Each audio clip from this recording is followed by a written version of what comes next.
വിശുദ്ധ മത്തായിയുടെ സുവിശേഷം അധ്യായം 4. അനന്തരം പിശാചിനാൽ പരീക്ഷിക്കപ്പെടുന്നതിന് യേശുവിനെ ആത്മാവ് മരുഭൂമിയിലേക്ക് നയിച്ചു. യേശു 40 ദിനരാത്രങ്ങൾ ഉപവസിച്ചു. അപ്പോൾ അവനു വിശന്നു. പ്രലോഭകൻ അവനെ സമീപിച്ചു പറഞ്ഞു, നീ ദൈവപുത്രനാണെങ്കിൽ ഈ കല്ലുകൾ അപ്പമാകാൻ പറയുക. അവൻ പ്രതിവചിച്ചു, മനുഷ്യന് അപ്പം കൊണ്ടു മാത്രമല്ല, ദൈവത്തിന്റെ നാവിൽ നിന്നു പുറപ്പെടുന്ന ഓരോ വാക്കുകൊണ്ടുമാണ് ജീവിക്കുന്നത് എന്ന് എഴുതപ്പെട്ടിരിക്കുന്നു.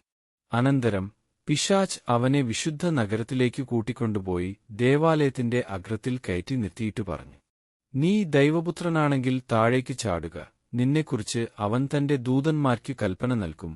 നിന്റെ പാദം കല്ലിൽ തട്ടാതിരിക്കാന് അവർ നിന്നെ കൈകളിൽ താങ്ങിക്കൊള്ളും എന്ന് എഴുതപ്പെട്ടിരിക്കുന്നു. യേശു പറഞ്ഞു, നിന്റെ ദൈവമായ കർത്താവിനെ പരീക്ഷിക്കരുത് എന്നുകൂടി എഴുതപ്പെട്ടിരിക്കുന്നു. വീണ്ടും പിശാച് വളരെ ഉയർന്ന ഒരു മലയിലേക്ക് അവനെ കൂട്ടിക്കൊണ്ടുപോയി ലോകത്തിലെ എല്ലാ രാജ്യങ്ങളും അവയുടെ മഹത്വവും അവനെ കാണിച്ചുകൊണ്ട് അവനോട് പറഞ്ഞു, നീ സാഷ്ടാംഗം പ്രണമിച്ച് എന്നെ ആരാധിച്ചാൽ ഇവയെല്ലാം നിനക്ക് ഞാൻ നൽകും. യേശു കൽപ്പിച്ചു, സാത്താനെ, ദൂരെ പോവുക. എന്തെന്നാൽ നിന്റെ ദൈവമായ കർത്താവിനെ ആരാധിക്കണം, അവിടുത്തെ മാത്രമേ പൂജിക്കാവൂ എന്ന് എഴുതപ്പെട്ടിരിക്കുന്നു. അപ്പോൾ പിശാച് അവനെ വിട്ടുപോയി. ദൈവദൂതന്മാർ അടുത്തുവന്ന് അവനെ ശുശ്രൂഷിച്ചു. യോഹന്നാന് ബന്ധനസ്ഥനായെന്നു കേട്ടപ്പോൾ യേശു ഗലീലിയിലേക്ക് പിൻവാങ്ങി. അവൻ നസറത്ത് വിട്ട് സെബുലൂണിന്റെയും നഫ്താലിയുടെയും അതിർത്തിയിൽ സമുദ്രതീരത്തുള്ള കഫർനാമിൽ ചെന്ന് പാർത്തു.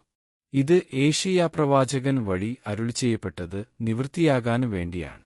സമുദ്രത്തിലേക്കുള്ള വഴിയിൽ ജോർദാന്റെ മറുകരയിൽ സെബുലൂണ്, നഫ്താലി പ്രദേശങ്ങൾ, വിജാതീയരുടെ ഗലീലി.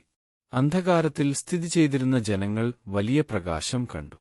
മരണത്തിന്റെ മേഖലയിലും നിഴലിലും വസിച്ചിരുന്നവർക്കായി ഒരു ദീപ്തി ഉദയം ചെയ്തു.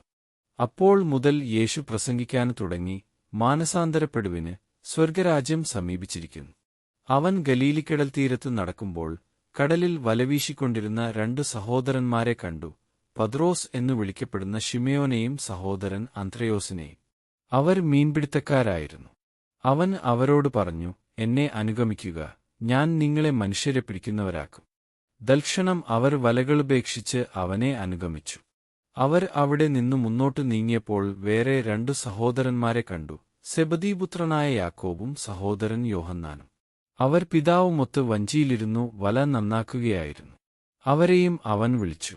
തൽക്ഷണം അവർ വഞ്ചി ഉപേക്ഷിച്ച് പിതാവിനെയും വിട്ട് അവനെ അനുഗമിച്ചു. അവൻ അവരുടെ സിനഗോഗുകളിൽ പഠിപ്പിച്ചും രാജ്യത്തിന്റെ സുവിശേഷം പ്രസംഗിച്ചും ജനങ്ങളുടെ എല്ലാ രോഗങ്ങളും വ്യാധികളും സുഖപ്പെടുത്തിയും ഗലീലി മുഴുവൻ ചുറ്റിസഞ്ചരിച്ചു. അവന്റെ കീർത്തി സിറിയയിലെങ്ങും വ്യാപിച്ചു. എല്ലാ രോഗികളെയും, വിവിധ വ്യാധികളാലും വ്യഥകളാലും അവശരായവരെയും, പിശാചുബാധിതർ, അപസ്മാരോഗികൾ, തളർവാദക്കാർ എന്നിവരെയും അവർ അവന്റെ അടുത്തുകൊണ്ടുവന്നു. അവൻ അവരെ സുഖപ്പെടുത്തി. ഗലീലി, ദക്കാപോളിസ്, ജെറുസലേം, യൂദയ, ജോർദാന്റെ മറുകര എന്നിവിടങ്ങളിൽ നിന്ന് വലിയ ജനക്കൂട്ടങ്ങൾ അവനെ അനുഗമിച്ചു.